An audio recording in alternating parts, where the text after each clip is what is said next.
Thiruvananthapuram SUT ആശുപത്രിയിൽ പ്രവേശിപ്പിച്ച മുൻ മുഖ്യമന്ത്രി VS അച്യുതാനന്ദന്റെ ആരോഗ്യനില തൃപ്തികരം. VSന്റെ ആരോഗ്യനില സംബന്ധിച്ച മെഡിക്കൽ ബുള്ളറ്റിൻ ഇന്ന് പുറത്തിറക്കും.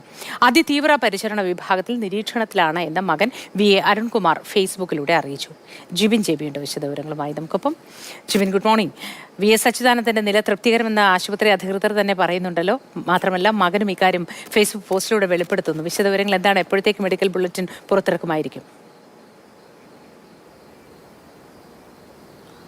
മോത്തി ഇന്നലെ രാവിലെ 10 മണിയോട് കൂടിയാണ് മുൻ മുഖ്യമന്ത്രി VS അച്യുതാനന്ദനെ ശ്വാസതടസ്സം സംബന്ധിച്ച അസുഖങ്ങളുമായി ബന്ധപ്പെട്ട തിരുവനന്തപുരത്തെ SUT ആശുപത്രിയിൽ പ്രവേശിപ്പിക്കുന്നത്. ഇതിനിടയിൽ അദ്ദേഹത്തിന് 2 പ്രാവശ്യം ചെറിയ രീതിയിലുള്ള അറ്റാക്കും ഉണ്ടായി എന്നുള്ളതാണ് നമുക്ക് ഇവിടെ നിന്ന് മനസ്സിലാക്കാൻ സാധിക്കുന്നത്. പക്ഷേ ഇപ്പോൾ അദ്ദേഹത്തിൻ്റെ ആരോഗ്യനില തൃപ്തികരമാണ്, മറ്റ് പ്രശ്നങ്ങളൊന്നും തന്നെയില്ല.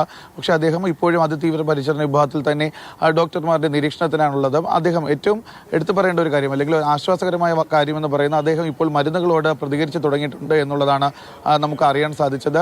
ഇദ്ദേഹത്തിൻ്റെ ആരോഗ്യ വിവരം സംബന്ധിച്ച് ആശുപത്രി ഇതുവരെ ഔദ്യോഗികമായ ഒരു വിശദീകരണമോ മെഡിക്കൽ ബുള്ളറ്റിനോ ഇതുവരെയും പുറത്തിറക്കിയിട്ടില്ല. അത് ഇന്ന് രാവിലെയോടുകൂടി തന്നെ ഉണ്ടാകുമെന്നാണ് നമുക്ക് അറിയാൻ സാധിച്ചത്. അതിനിടയിലാണ് ഇന്നലെ രാത്രിയോടുകൂടി VS അച്യുതാനന്ദൻ്റെ മകൻ അരുൺകുമാർ തന്നെ ഫേസ്ബുക്ക് പോസ്റ്റിലൂടെ അദ്ദേഹത്തിൻ്റെ പിതാവിൻ്റെ ആരോഗ്യനില സംബന്ധിച്ചിട്ടുള്ള കാര്യങ്ങൾ വ്യക്തമാക്കിയത്. അതിൽ കൃത്യമായി തന്നെ കാര്യങ്ങൾ പറഞ്ഞിട്ടുണ്ട്. ഇന്നലെ രാവിലെ ശ്വാസ സംബന്ധമായ പ്രശ്നങ്ങളെ തുടർന്നാണ് അദ്ദേഹത്തെ ആശുപത്രിയിൽ പ്രവേശിപ്പിച്ചതെന്നും ഇവിടെ എത്തിയപ്പോൾ ഹൃദ്രോഗ സംബന്ധമായ അസുഖങ്ങൾ കണ്ടെത്തി. അതിനെ തുടർന്ന് അതിതീവ്ര പരിചരണ വിഭാഗത്തിൽ ഡോക്ടർമാരുടെ നിരീക്ഷണത്തിലാണ് എന്നും അരുൺകുമാർ ഫേസ്ബുക്കിലൂടെ ഇന്നലെ രാത്രി തന്നെ പങ്കുവച്ചതാണ്. എന്തായാലും VSന്റെ ആരോഗ്യനില ഇപ്പോൾ തൃപ്തികരമാണ്, മറ്റ് പ്രശ്നങ്ങളൊന്നും തന്നെയില്ല. അദ്ദേഹം മരുന്നുകളോട് പ്രതികരിച്ച് തുടങ്ങിയിട്ടുണ്ട് എന്നുള്ള ഒരു ആശ്വാസകരമായ വാർത്തയാണ് ഇപ്പോൾ SUT ആശുപത്രിയിൽ നിന്ന് നമുക്ക് നൽകാൻ കഴിയുന്നത്.